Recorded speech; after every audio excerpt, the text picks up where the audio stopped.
What's up, everybody? Once again, I am talking Dark Crisis with Joshua Williamson and Daniel Sampere, but it turns out that there's more to Dark Crisis than we originally thought, and the full title is Dark Crisis on Infinite Earths.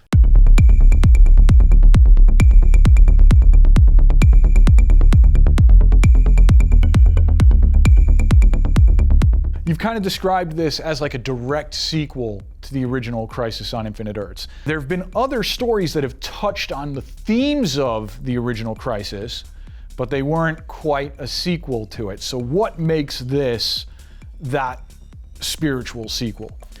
Well, I think having Pariah involved specifically, like Pariah wasn't involved in those other events, but when you go back and look at, and I should say this, I love Infinite Crisis, I love Final Crisis, but Pariah in a lot of ways is the star of Crisis on Infinite Earths, right? We go back, he's there at the beginning, he plays a major part of that story, he's the cause of the destruction of the Earths, it all set off because of him, and he hasn't really played a major part in the DCU ever since, and I wanted to get back to him, and I thought there was really more story with him to be told, and I think his connection is what makes it do that, is having him in the book. I think that's a big piece of that, and also having Infinite Earths, having a bunch of characters. There's all kinds of things that go into making a Crisis, but I think with that we're able to connect directly back to some of the pieces from that book, from the classic original. One of the things I've noticed about Dark Crisis so far is that it definitely seems to have started with a real character focus, and it's expanding and expanding and expanding, just like your title is expanding. But Dark Crisis number 3, you start with a 9-panel grid, Daniel. Yeah, I do. And anytime you start with something like that, it calls to mind a very specific mood.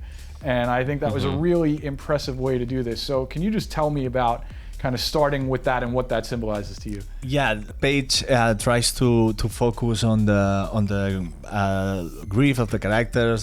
They just lost, So see the reactions of what's happened to them, how they handle everyone. So I think the best way to represent that was similar, same size panels, because all the moments represent the same importance. It's you need to know exactly what's happening here and here, but with the same importance on every image you see.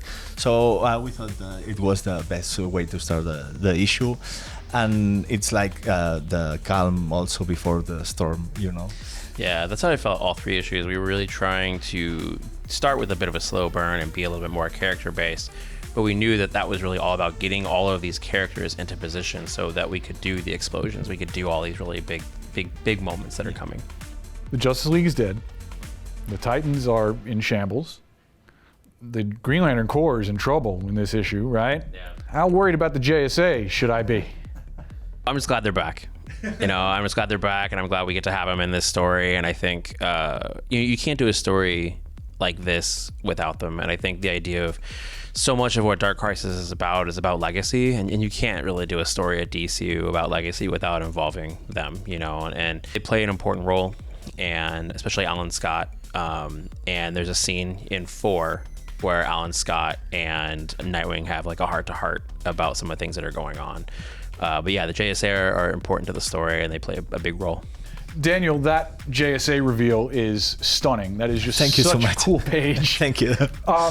So how did you approach that? How did the two of you kind of collaborate, and how did that moment crystallize on the page for you? The script for that page was pretty easy. It's just like JSA come back, cool shot, cool group shot, and coming down. That was my only request, was like having them all coming down. I didn't want to be a moment when them just like standing there. I wanted it to be, they're coming down. That was the important thing. I live for this kind of pages. It's like when I have the chance to draw something like this, it's when I have the most fun.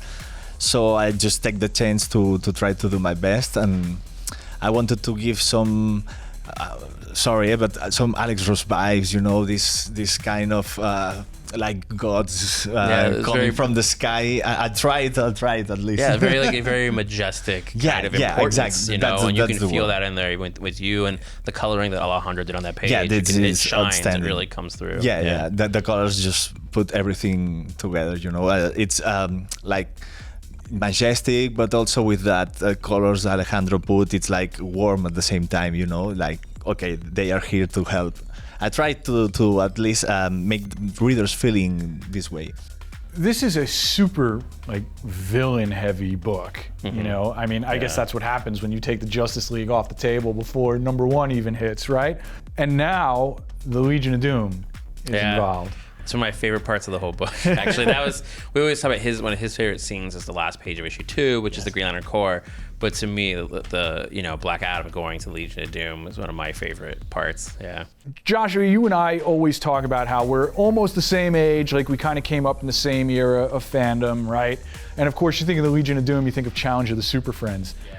Daniel, was Challenge of the Super Friends a thing for you? Like that Super Friends cartoon that introduced the concept of the Legion of Doom? No, I haven't seen that. Really? Okay. Yeah, well, Sorry. There's a joke. I told you on page 23, there's like a little tiny joke I did where when we cut to the Legion of Doom, it says meanwhile, because back then it was meanwhile at the Legion headquarters. Oh, so okay. that's Now why, I get it. Now you understand why. I get it. We had a whole conversation about this, Okay. and I was like, this is why the meanwhile has to be there. Okay.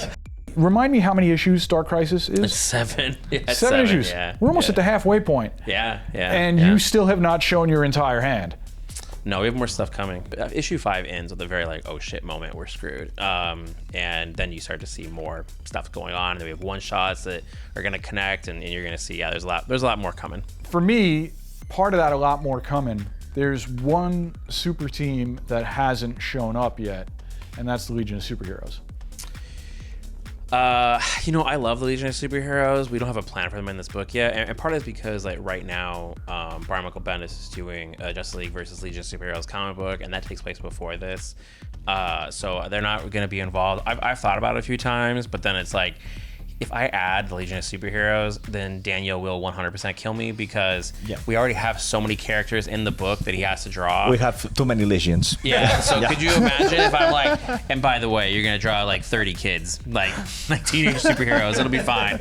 So that was part of the thing. Like every time I add more and more characters to the book, I have to take a stop. As like a fan of DC, I want to put them all in there. I want to throw them all in there, but I have to be careful with it. Also, because it's like, if I'm going to put them in there, I want to make sure they all serve a purpose. You know, they're not just set dressing. But then also, I don't want to break Daniel. So, yeah.